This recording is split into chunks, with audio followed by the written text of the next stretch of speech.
할렐루야. 오늘 3부 예배 목숨 걸고 오셨어요. 목숨 걸고 공예배에 참여하신 여러분들에게 우리 주님이 주시는 은혜와 평강이 넘쳐나기를 간절히 소망합니다. 부득불 여기 참여하지 못하고 온라인상으로 가정에서 예배하고 계신 분들도 계십니다. 그분들 가운데는 교회에 무슨 일이 있으면 안 되지 해서 교회 안전을 위해서 가정에서 예배드리는 분들도 계실 거예요. 그분들에게도 우리 주님이 주시는 은혜와 평강이 넘쳐나기를 간절히 소망합니다.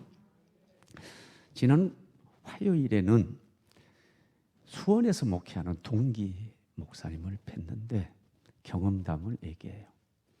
아파트에 신방을 가서 승강기를 탔는데 물론 목사기 때문에 이 성경을 이렇게 옆에 끼웠겠죠. 그리고 딱 보면은 대강 목사 냄새가 나잖아요. 그렇죠? 그 승강기에 함께 올라탄 일행이 있었는데 그 일행 가운데 한 분이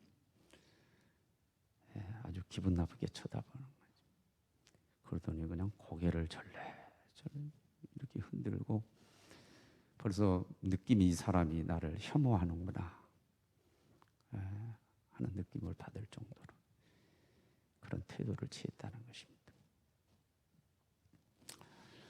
누가 어떤 목적으로 그렇게 했는지는 모르지만은 신천지하고 우리 교회를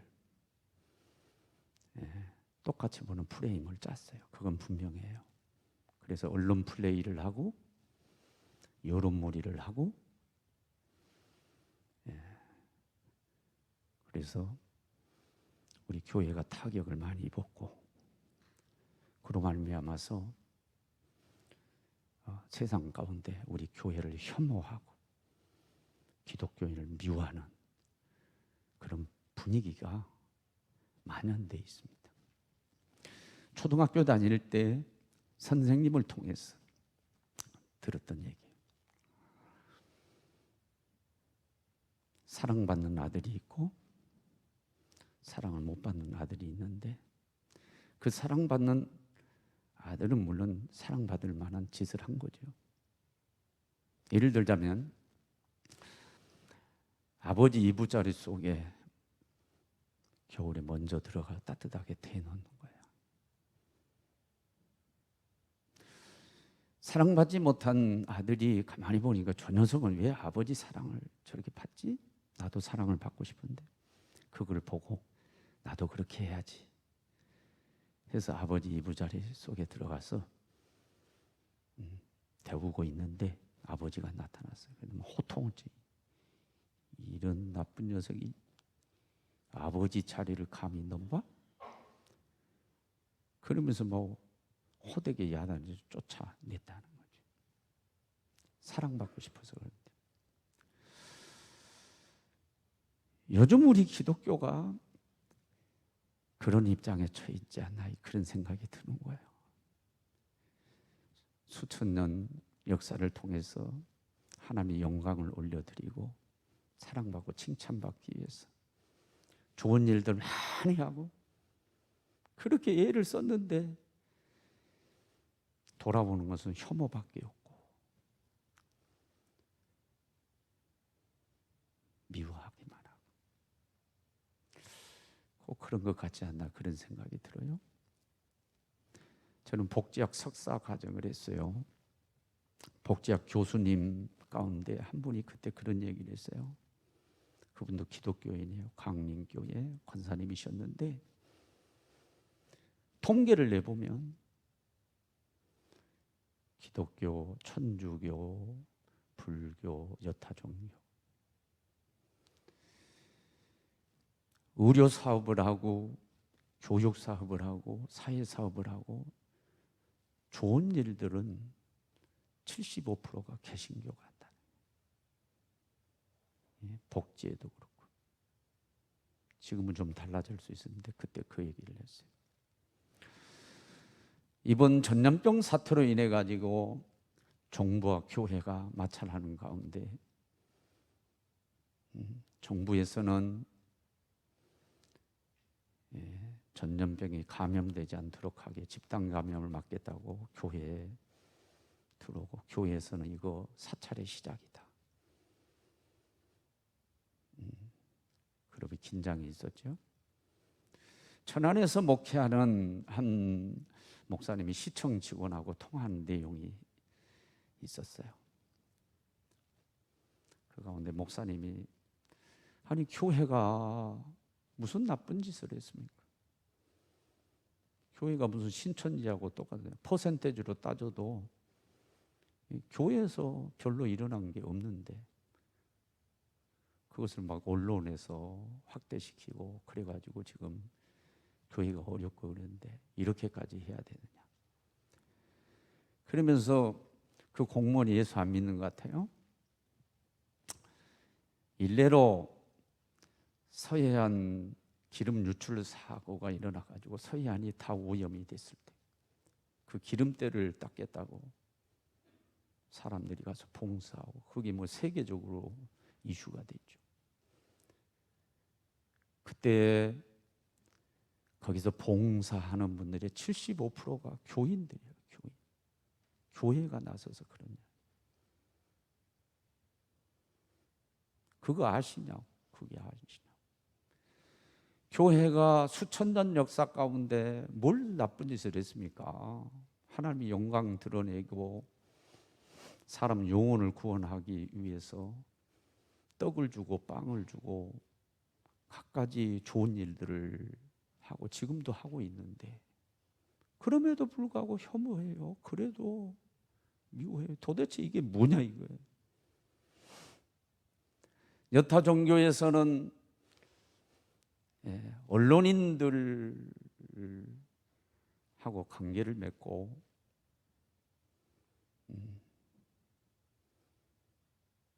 하면서 전략적으로 언론 플레이를 하고 홍보를 하고 그러는데, 도대체 개신교회는 그런 게 없어서 그런 거냐?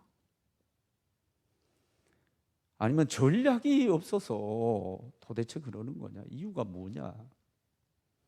여러분 어떻게 생각하세요? 뭐라고 생각해요? 그 오늘 이유를 제가 밝혀드릴게요. 거기는 원초적인 이유가 있어요. 그것을 성경적으로 다른 얘기하지 않겠어요. 성경에 그렇게 해도 미움을 받는 이유, 혐오를 받는 이유가 뭐냐? 기독교를 개독교라고 그러고 도대체 이유가 뭐냐? 그걸 성경적으로 제가 이제 풀어드리려고 해요. 오늘 본문에는 그 이유 두 가지가 나와요. 그 이유 두 가지. 하나는 소속이 다르기 때문이고, 하나는 세상 가운데서 우리가 주님의 택함을 받았기 때문이다. 그걸 얘기합니다. 전반부, 후반부가 있는데 19절을 띄워봐요. 19절에 두 가지를 얘기합니다. 우리 다 같이 합도록 하겠습니다. 너희가 세상에 속하였으면 세상이 자기의 것을 사랑할 것이나 너희는 세상에 속한 자가 아니요 도리어 내가 너희를 세상에서 택하였기 때문에 세상이 너희를 미워하느니라. 세상이 우리를 미워하는, 제자들을 미워하고 우리를 미워하는 이유 두 가지를 얘기하는데, 먼저 소속 문제. 너희가 세상에 속하였으면, 너희가 세상 속했다면은 너희 사랑했을 거다. 그러나 너희가 세상 속하지 않았기 때문에. 그럼 어디 속했어요? 하늘나라에 속했고 예수님에게 속했고, 그렇기 때문에 세상이 너희를 미워한다. 그래서 소속의 문제라고 말씀을 하고 계십니다. 다큐멘터리를 봤어요. 늑대들의 생활 습관에 대한 겁니다. 많은 동물들이 그렇지만 특별히 늑대 같은 경우 이 연대력, 소속을 중에 연대력이 아주 대단한데 자기 무리가 아니면은 가차없이 쫓아내고 그래 죽이고 그렇게 한다는 거예요. 그런데 늙은 늑대 둘이 한 젊은 늑대가 영역으로 들어오게 되니까 공격하려고 그러는 거예요. 여러분 개 키워보셨잖아요. 많은 동물들이 특별히 늑대도 그렇고 개도 그렇고 배를 드러내 가지고 막 뒤집어지면 그건 복종을 뜻하는 거예요. 항복이다 그런 뜻이. 이 젊은 늑대가 막 뒤집어져 가지고 막 이상한 짓을 하는 거예요.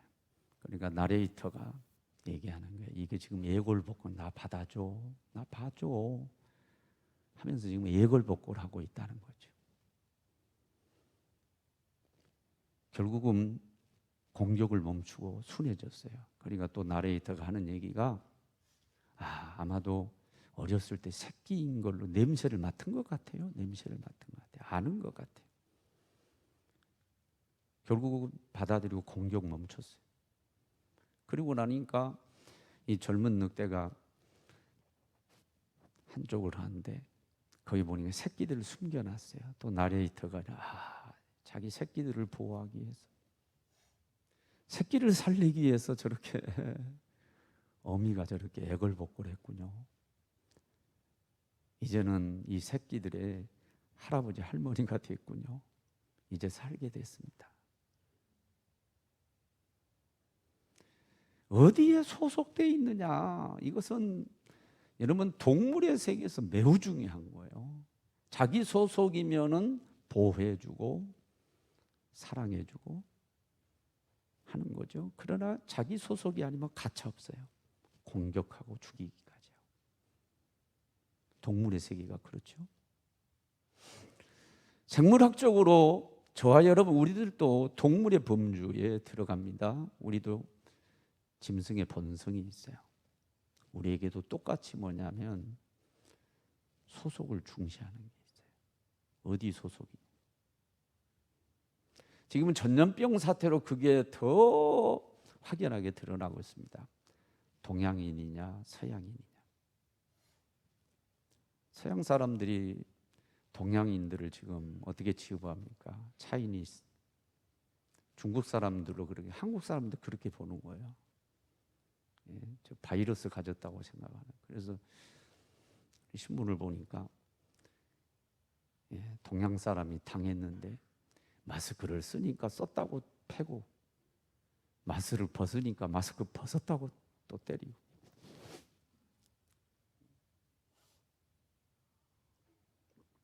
이것도 역시 소속과 관련돼 있죠. 앞으로 중국이 어렵게 된다는 얘기를 하는 가운데 그 얘기 하더라고요. 지금 이 코로나19 우한 폐렴으로 타격을 입는 데가 선진국이 많아요. 미국, 이탈리아, 불란서, 뭐 내노라는 국가들이죠. 이런 국가들이 지금 막 엄청나게 당하고 있어요. 그러니까 절대 이런 국가들이 그냥 넘어가지 않을 거다. 손해배상을 중국에 청구하고 막 이렇게 되면은 중국이 정말로 어려운 지경에 빠질 거다. 여기저기서 중국 대리 지금 하고 있잖아요. 중국도 마찬가지예요. 가만히 있지 않겠다 하면서 또 방어를 하면서 또 공격을 하고 지금 그런 상황이 있습니다.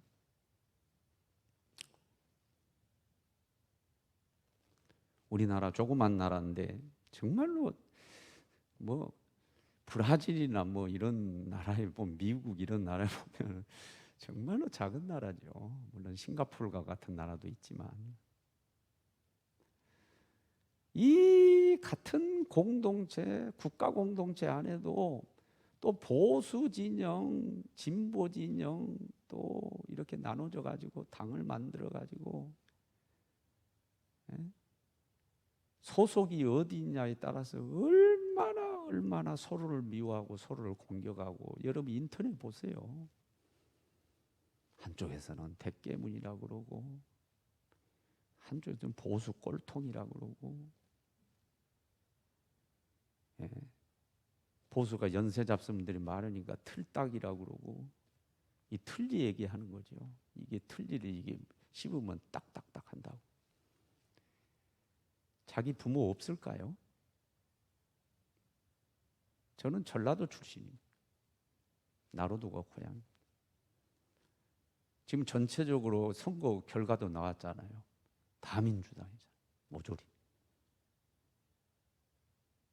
진보 색채가 야당세가 옛날에 지금은 이제 여당이 됐지만은 저는 목사입니다. 성경을 진리로 알고 이걸 지키려고 노력하는 사람입니다. 이걸 내가 지켜야 되기 때문에, 그런 사명이 있기 때문에 솔직히 나는 진보를 할 수가 없어요.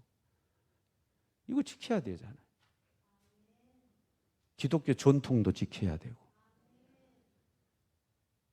그러니까 상황윤리 할 수 없어요. 환경에 따라 왔다. 나는 이걸 진리기 때문에 동성애 합법화를 지지할 수 없는 거예요. 소수차별법이라고 하는 그런 이름 안에 그 동성애 하는 사람 차별하지 말라, 기독교에만 구원이 있다, 이런 것도 다 이제 차별에 해당되는 거거든요. 내가 어떻게 진보를 할 수 있어요? 할 수가 없잖아요. 다른 정치적인 거 다 떠나서 이 말씀을 사수해야 되는 목사이기 때문에 방법이 없어요. 그리고 전라도 고향 가잖아요. 처갓집 형님하고도 얘기하고 처형하고도 얘기하고 말도 못 꺼내요. 벌써 그런 정치적 이런 얘기가 뭐 나와서 보수 색채가 딱 나오면은요 벌써 달라요. 태도가 달라지고. 이게 소속이에요, 소속. 벌써 진영이 프레임이 그렇게 짜져가지고. 영적으로도 소속이 중요해요. 세상 사람들이 왜 너네를 미워한 줄 아냐? 소속이 다르기 때문에. 저들의 소속은요 세상이지만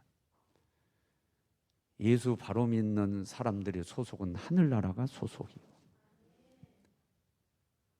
예수님 소속인 줄로 믿어요? 소속이 전혀 다른 거야. 그걸 미워하는 거예요. 그 영적인 이유, 그게 첫 번째라고 얘기하고, 또 후반부에 또 하나 얘기하는데, 그게 뭐냐면은 주님이 세상 가운데 너희를 택하게, 저 검정 글씨로 돼 있는 부분만 도리어 우리 읽습니다. 크게 읽어요. 도리어 내가 너희를 세상에서 택하였기 때문에 세상이 너희를 미워하느니라. 세상 가운데서 세상 소속인데, 저와 여러분들이 자연인으로서 세상 소속이었어요. 그 안에서 택해 주신 줄로 믿습니다. 주님이 뽑아 주신 거예요. 그 뽑혀져서 선민이 되어지는 그 사람들을 뽑히지 못한 세상 사람들이 미워하고 공격한다는 거예요. 그게 이유라는 거예요. 영적으로 보면 이 역사는 성경 그 창세기부터 시작돼요. 근데 제가 갈라디아서부터 먼저 얘기할까요? 갈라디아 4장 18절부터 19절 한번 띄워봐요. 18절부터 봐요.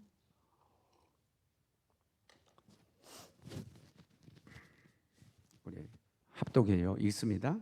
형제들아, 너희는 이삭과 같이 약속의 자녀라. 이삭과 같이 약속의 자녀. 우리는 약속의 자녀예요. 백세의 아들을 낳으리라. 하나님이 약속하시고 이삭을 주신 줄로 믿습니다. 이 약속의 자녀예요. 그런데 이제 이걸 잘 이해하려면은 29절 한번 읽어요. 29절 있습니다.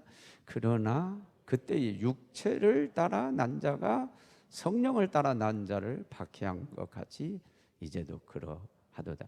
이게 문맥이 같은 거 이해하고 단락이 같은 거예요. 육체를 따라 난 자는 누구죠? 이스마엘이죠. 성령을 따라 난 자는 이삭이죠. 약속의 자녀.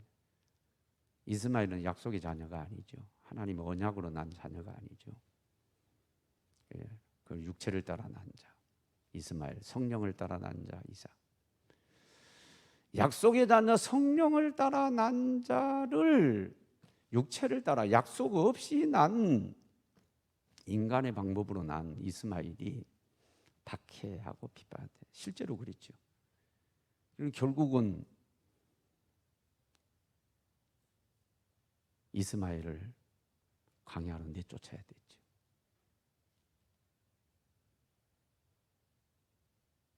하갈과 함께. 그 후손이 누구냐 하면 파고들고 파고 들어가면 이슬람입니다. 이슬람. 여러분, 이 이슬람이 이스라엘도 그렇고 기독교를 얼마나 공격합니까? 여러분, 동영상 같은 데서 예수 믿는다는 것 그 하나 이유 때문에 막 불태워 죽이고 목 자르고 이런 것도 보셨죠? 근데 이게 아까도 얘기했죠. 창세기에서 됩니다. 창세기 4장 1절로 8절 봐요. 1절 8절에 이건 내용을 알아요. 가인과 아벨이 하나님께 제사를 드렸는데 가인의 제사를 물리치고 아벨의 제사를 받았어요. 아벨의 제사를 받았다라고 하는 것은 선택받은 거예요. 택함을 받은 거예요. 그런데 가인의 제사를 물리쳤다. 택함을 못 받은 거예요. 예배가 상달되지 아니하고 택함 받지 못한 가인이 분개해서 시기하고 질투해가지고 예배를 받은 아벨을 쳐 죽인 것이 첫 번째 살인입니다. 첫 번째 살인. 그러니까 택함 받지 못한 사람이 택한 자를 미워하고 공격하는, 오늘날이 똑같다는 거예요. 여러분, 미움을 받고 있어요? 주님이 택하신 줄로 믿어요? 주님이 빼냈기 때문에.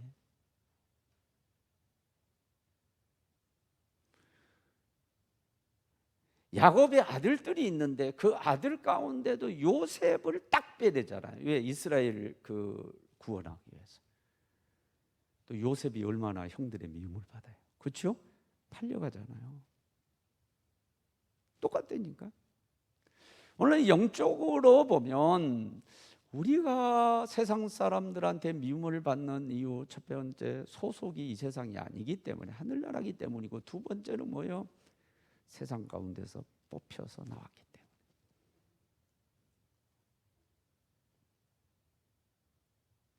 그리고 세 번째는 본문 밖에서 얘기할게요. 누가복음 봐요. 21장 전부터 계속하는 누가복음 21장 11절로부터 17절인데 전체를 보지 말고 시간 가니까 11절, 12절 끊어 있고 16절, 17절 끊어서 읽고요. 11절 읽습니다. 곳곳에 큰 지진과 기근과 전염병이 있겠고 또 무서운 일과 하늘로부터 큰 징조들이 있으리라. 지금 뭐냐면 말세에 일어날 징조를 예수님께서 말씀하신.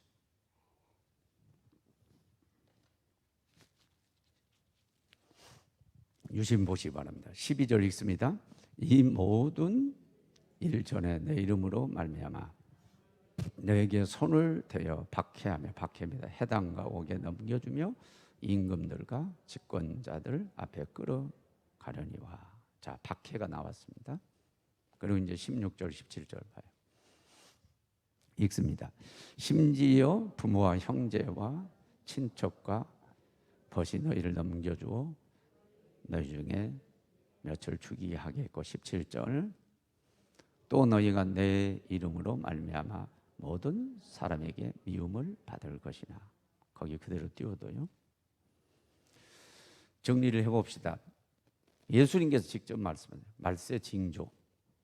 첫째는 큰 지진이 있으리라. 두 번째 기근이 있으리라. 세 번째 전염병. 지금 전염병입니다. 네 번째가 뭐니까 박해, 배도. 박해라고 합시다.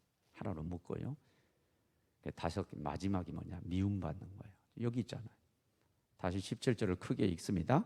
또 너희가 내 이름으로 말미암아, 내 이름 뭐예요? 예수 믿는 성도, 예수 복음을 전하는 목사, 내 이름으로 말미암아, 그 다음에 여기에 방점을 찍습니다. 모든 사람에게 미움을 받을 것이나. 한번 따라해요. 모든 사람. 일부 어떤 사람은 사랑할 거고 일부는 미워할 거다, 그런 얘기가 아니라 모든 사람에게 미움을 받을 것이나. 이게 목사님, 사도행전 읽어보셨어요? 사도행전 2장 27절에 보면은요, 초대교회 성도들이요 백성들한테 칭송받았대요. 이 기록이 있어요. 그때는 말세 초세입니다. 초세. 지금은 말세예요. 다시 말하면 말세 지말입니다. 시기가 달라요. 점점 더 미움을 받은 거예요. 마지막 때는 모든 사람에게, 모든 세상 사람들에게 미움을 받아요. 모든 사람에게 미움을 받을 것이나. 말세 지말입니다. 지금 우리 상황하고 똑같아요. 성경책 끼었다고 그래가지고 고개를 절레절레 흔들어? 교회를 신천지하고 똑같이 취급을 하고 혐오하고 개독교라고 그러고, 아무리 선행을 하고 아무리 좋은 일을 해도 거기에 대해서 칭찬 한마디는 없고. 아니, 초대 교육사부, 연세대학교, 배재학당, 이화대학교 다 어디에 세운 거예요? 기독교에 세운 거예요. 세브란스 병원, 예수병원.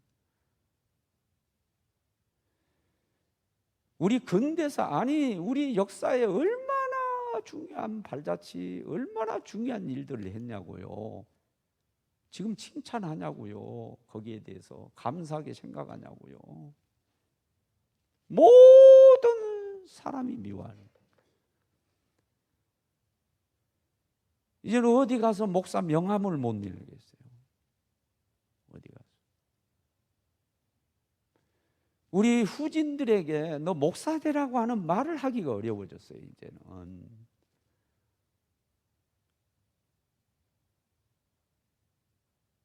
아니, 존경을 받아도 할까 말까 한데 미움을 받고 손가락질 받는데 누가 하려고 그러냐고요. 이미 이기가 도래한 겁니다. 자부심을 심어주고 그래야 목회해야 한다고 나설 거 아니오. 선교사 한다고 할 거 아니오. 이런 시대가 지금 와버렸단 말이에요.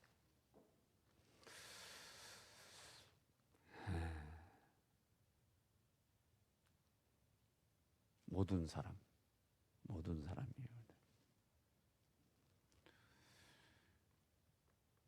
자, 이런 상황이 됐습니다. 이것은 현실이요. 현실. 받아들여야 돼.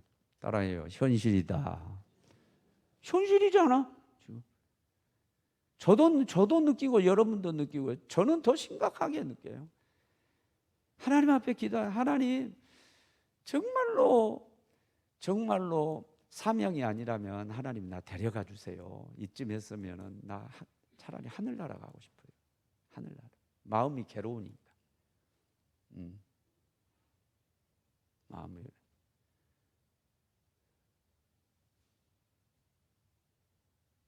그런데 이런 현실이 됐단 말이에요. 지금 여기저기 뛰어다니면서 복음 전하고 부흥회하고 지금 그래야 되잖아요.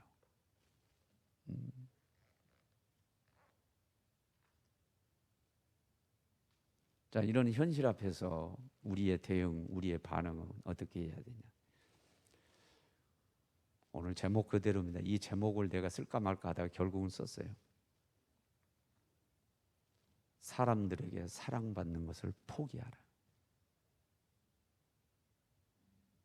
세상 사람들에게 사랑받는 것을 포기하라.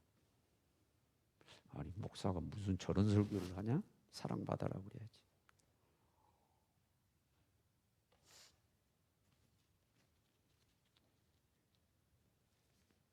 이제는 포기해야 돼. 세상 사람, 모든 모든 사람에게 미움을 받을 거라고 그랬잖아요. 일부가 아니야. 모든 사람이 아무리 잘해도, 아무리 노력을 해도, 아무리 칭찬받고 싶어서 선행을 하고 아무리 해도 모든 사람에게 미움을 받을 것이다. 이제 세상 사람들이 사랑받는 걸 포기해야 되고 오직 하나님의 사랑을 받기를 구해야 되겠다. 사랑할 때. 사도 바울이 그랬더라고. 사도 바울이. 갈라디아 1장 10절. 띄워봐요. 갈라디아 1장 10절. 사도 바울이 그랬어.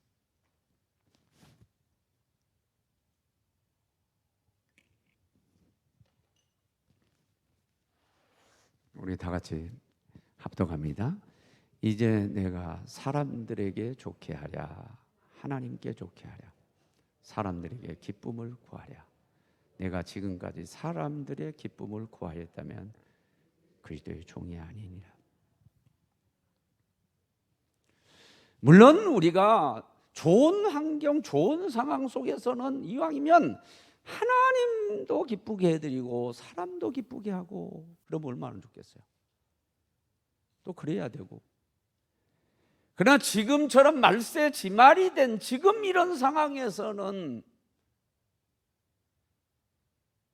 하나님께 소속되어 있고 주님께 선택을 받았고 그런 상태에서 말세지말이 되면 모든 사람에게 미움을 받는 상황이 오기 때문에 이런 극단적인 상황이 오면 우리가 사도 바울처럼 결단을 해야 되는데 이제는 어떻게 결단하냐? 사람에게 좋게 하자, 하나님께 좋게 하라. 사람을 좋게 하는 거 이제 포기하고 하나님을 좋게 하고, 사람을 기쁘게 하는 거 포기하고 이제 하나님을 기쁘게 해드리고 하겠다는 거예요. 지금 그런 상황이 우리가 된 거예요. 지금은 어떤 상황이 되냐면 우리의 똑바른 신앙 고백을 해야 될 때가 온 거야. 지금 복이냐 하냐를 선택해야 되고, 생명이냐 죽음이냐, 천국이냐 지옥이냐 라고 하는 것을 선택해야 될 때가 온 거예요. 이제는 양다리 걸치고 그럴 때가 아니에요. 그러니까 내가 뭐라고 설교했어요? 쭉정이 알곡을 고르고 계신다. 쭉정이 골라서 곡간에 넣고 천국 보내고, 그죠? 가라지는 불에 태우리라. 지옥불에 태우리라. 하나님이 그 작업을 시작하셨어요. 이미. 이게요 지금 이 전염병이에요. 여러분 전문가들도 얘기합니다. 전염병 여기서 끝나지 않습니다. 열심히 해가지고 1년 후에나 이렇게 뭐 전문가 내년 여름에나 백신이 나올 듯 한다고 그러더라고요. 백신 만들어 놓고 또 하면 또 다른 전염병이 옵니다. 이미 전문가들이 그렇게 얘기해요. 왜 이게 변이 계속 변종이 나타나기 때문에. 말세에 전염병이 나왔잖아요. 이게 그냥 전문가들도 그렇게 얘기하고 성경이 그렇게 나와 있잖아요. 성경에. 그런데 지금은 적당히 신앙생활 할 때가 아니에요. 지금 선거 끝났지만은 내가 당선하기 위해서 표 몇 개 얻기 위해서 전략적으로 교회 오고 장사 좀 해가지고 내가 교인들 상대로 장사하고 해서 내가 돈 좀 벌어야 되겠다고 이런 때를 지났단 말이에요. 이제는 그런 때가 아니에요. 이제 때가 죽느냐 사느냐 천국이냐 지옥이냐 선택을 해야 될 때가 온 거예요. 선택을. 그래서 사도 바울이 딱 그런 상황이 되니까 결단합니다. 사람을 기쁘게 하지 않겠다. 이제는 하나님을 기쁘시게 해드리겠다. 사람을 기쁘기로 했다면 우리 예배 안 드려야 돼. 아파트에서 싫어하잖아. 앞에서 부목사님들이 나한테 보고하고 장로님 보고하더라고. 술주정뱅이가 둘이나 와가지고 한 명은 협박했다나, 하나는 담임 목사 누구야 나와봐라 그러고, 또 하나는 뭐 그랬다나. 만약에 너네 가운데 확진자 하나만 넣으면 칼 들고 와서 다 죽여버릴 거야, 이렇게 협박을 했다나. 저들을 기쁘게 하려면 그만둬야 돼. 예배도 그만둬야 되고, 다 신앙생활 여기서 멈춰야 된다고. 예? 그래, 사람을 기쁘게 하려고 그렇게 결단하실 거예요? 다 그만둬야 돼. 그만둬야 돼. 사람을. 여러분, 여러분도 당했을 수가 있어요. 믿음 없는, 믿음 불신앙의 자녀나, 여러분 돌아가시 전에 자녀들 신앙생활 똑바로 해놓고 가세요. 불신앙의 자녀나 아니면 교회 다니긴 다니는데 그 알고 쭉정이 가로진다니까요. 다 말은 집사인데 집사도 아니야. 그런 분들 많아요. 엄마한테 전화하고, 엄마 교회 가면 이제 용돈도 안 줘? 가지마 교회? 그 자식 놈을 기쁘게 하려면 교회 안 와야지. 올 수가 없는 거지. 올 수가 없지. 뭐라 그래요? 그리스도의 종이 아니니라. 저 여러분 그리스도의 종이 되기를 원합니다. 하나님을 기쁘시게 하기를 결단하시기 바랍니다. 하나님을 좋게 하고 교회를 좋게 하고 결단하시기 바랍니다. 그게 그리스도인이고 그리스도의 종이라는 거예요. 지금 그 얘기하고 있는 겁니다.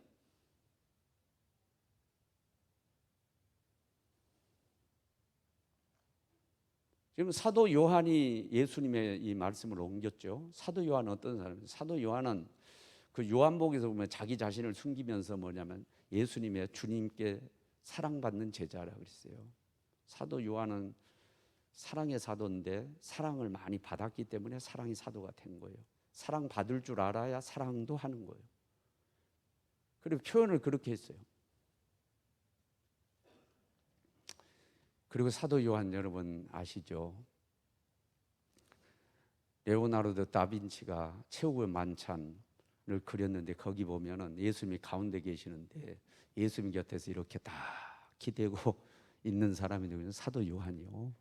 예수님의 사랑받은 거예요. 예수님 마지막 돌아가실 때 자기 어머니를 누구한테 맡겼습니까? 보라 내 어머니라. 어머니 보세요. 여자여 당신의 아들이니이다. 요한한테 맡겼고 요한이 가가지고 평생 모신 거예요. 이거 얼마나 사랑받았어요. 그리고 사랑의 중요성을 아는 사람이에요. 그런 요한이가 지금 예수님의 말씀을 옮긴 거예요. 옮기면서 하는 얘기가 뭐냐면 내가 이제 뒤집어서 왜 세상 사람들이 다 말세는 이제 그리스도는 선택받은 자들, 하나님 소속 선택받고 이런 사람들 다 미워하니까 결국 그 얘기를 쓴 게 뭐예요? 세상 사람 사랑받는 거 포기하라는 거예요. 그렇게 사랑의 중요성을 강조해요. 포기해야 돼요. 신앙생활 똑바로 하려면요 세상 사람한테 사랑받는 거 포기해야 돼요. 아멘. 세상 사람 비유 맞출 거예요? 노래방 가자 그러면 노래방 갈게요? 이상한데 저 룸사롱 가가지고 이상한 짓 하자고 가면 거기 갈 거냐고. 근데 그렇게 어울려줘야 세상 사람들이 좋아하는 거야. 그런데 그게 아니고 말씀대로 살아, 말씀대로 그렇게 타락해서 그러면 뭐라고 그러냐고요. 이 시시콜콜하게 말이야. 예? 이런 용어 써서 죄송합니다. 술맛 떨어지게 옆에서 미움받아요. 미움받아. 그러니까 결국 무슨 얘기냐면 세상 사람한테 미움을 받고 있다라고 하는 것은 뭐냐? 똑바로 신앙생활하고 있는 거예요. 거꾸로 생각하라고. 세상 사람이 사랑하는 사람 예수 잘 못 믿고 있을 가능성이, 이 말씀대로 하면 그렇습니다. 지금 이것만 또 딱 캡처해서 딱 잘라가지고 지 목사가 그렇게 얘기했다 그러면 문제가 되겠죠. 제가 지금 전하는 말씀 맥락을 알잖아요. 예수님이 주님이 직접 말씀하셨잖아요. 아멘. 1, 2, 3번이 다 주님이 직접 하신 말씀이요. 직접 하신 말씀. 이 중요한 거 하나 알려드릴게요. 이제 결론에 도달해서 가면서, 자, 어디를 봐야 되면 우리 18절을 한번 띄워봐요. 18절을 인용 안 했어요. 본문 18절. 욥 15장 18절. 다시 한번 잘 읽어요. 세상이 너희를 미워하면 너희보다 먼저 나를 미워한 줄 알아. 세상이 너네 미워하면, 제자들 너네를 미워하면, 너네 미워하기 전에 누구를 미워하냐? 나를 미워하는 거야. 그래 연결해서 23절을 가봐요. 본문에서 떼냈지만 23절 다 같이 읽어요. 나를 미워하는 자는 또 내 아버지를 미워하느니라. 제자를, 우리를 미워하면 주님 미워하는 거고, 주님을 미워하는 것은 하나님 아버지를 미워하는 거예요. 그런데 출애굽기 20장 5절에 십계명 가운데 어떤 내용이에요? 나를 미워하는 자의 죄를 갚되 아버지로부터 아들에게까지 3, 4대에 이르기까지 죄를 갚겠대. 나를 미워하는 자, 읽어봐요. 나를 미워하는 자의 죄를 갚되 아버지로부터 아들에게 3, 4대까지 이르게 하거리와. 당신을 미워하는 거에 대해서 죄를 갚겠대. 3, 4대. 너 당대로 왕 끝나고 후대 이르기까지 내가 그 죄를 갚겠다.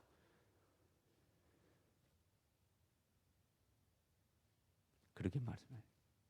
성경에는 여호와 보응, 하나님이 보응, 심판 말고 그냥 보응이라, 거기에 대해서 응해주겠다, 보응해주겠다, 대응해주겠다. 보응이라고 하는 그 말씀 안에도 22번 정도 20번이 넘어요. 그 가운데 하나, 신명기 7장 10절 한번 봐봐요. 신명기 7장 10절이 없어요? 그러시죠? 당장 갚겠다. 따라합시다. 당장 갚겠다. 당장 도와. 지체하지 아니하고 당장 내가 보응하겠다. 여러분, 어떤 사람이 나를 해쳤다고 그래가지고 내가 가가지고 그 사람 폭력을 행사하고 내가 갚아주겠어, 내가 칼 들고 가서 죽이려고 하고 이러면은 우리가 처벌받아요. 잘못된 거예요. 그렇게 하면 안 돼. 그러나 재판장이 형을 내려서 사형을 언도한다든지 그래서 처벌을 하면 그것은 문제가 안 돼. 그건 합법적이에요. 우리를 미워한다고 그래가지고 우리가 거기에서 보응에 나서고, 그것은 하나님 앞에 우리가 죄를 짓는 거예요. 사랑의 율법을 어기는 거예요. 우리가 하면 안 돼. 그러나 심판주 대신 하나님께서 하시면 될 줄로 믿어요. 하나님이 하셔요. 믿으시기 바랍니다. 나는 그런 믿음이 있어요. 하나님이 하신다. 하나님이 하신다. 근데 거기에 대해서 뭐 분한 마음은 가질 필요 없어요. 우리를 미워한다고, 우리를 못 살게 박해한다고 그래가지고 막 이럴 이유 없어요. 하나님이 하셔요. 그러니까 하나님께 맡겨요. 우리가 해야 될 건 딱 하나예요. 갈라디아 6장 9절 말씀. 선을 행하되 낙심하지 말지니. 우리 잘 읽어요. 우리가 선을 행하되 낙심하지 말지니 포기하지 않으면 때가 이름에 거두리라. 우리가 믿는, 그리고 우리의 신앙행위 모든 것이 선행인 줄로 믿습니다. 낙심하지 말고 포기하지 말고, 미워한다고 포기하지. 다 미워한다니까. 그거 가지고 너무 그거 신경 쓰지 말고 개의치 말아요. 다 미워해. 아니, 신앙생활을 잘하면 잘할수록 오히려 더 미워할 수가 있어. 더 이제. 우리가 예배 드린다고 미워하고, 이상하게. 야, 목사가 무슨 자영업자냐, 자영업자 헌금 거두려고 예배하니, 그런 저질스러운 얘기하지 말아요. 그런 소리 하지 말으라고. 그렇게 해서 목사 된 사람 아니에요. 돈벌이해서 목사 된 게 아니에요. 하나님 만나고 체험하고 인생을 드려야 되겠다고 시작한 거예요. 그 가운데 하나님이 주신 보상이 있고 축복이 있을 뿐이지 다른 게 목적 아니야. 물론 직업적으로 하는 사람도 있겠지. 그건 비참한 거지. 그렇게 목사들을 만만하게 보지 마세요. 죽어야 될 때가 오면 죽어야 되는 거예요. 순교해야 될 때면 순교고. 지금이 딱 그럴 때가 이제 온 거예요. 지금 이제는 순교적 신앙을 가지지 않으면 믿음 못 지켜요. 사는 여러분, 하나님의 때를 기다립시다. 때가 이름에 거두리라. 하나님의 영육간에 보상이 있을 줄로 믿습니다. 미움을 당하고 속상하고 그래도 절대로 그것 때문에 분개하거나 낭망하거나 낙심하고 포기하지 말고 여전히 우리의 믿음의 길을 말씀을 따라가는 저와 여러분들이 되어지기를 간절히 소망합니다. 우리 찬양합니다.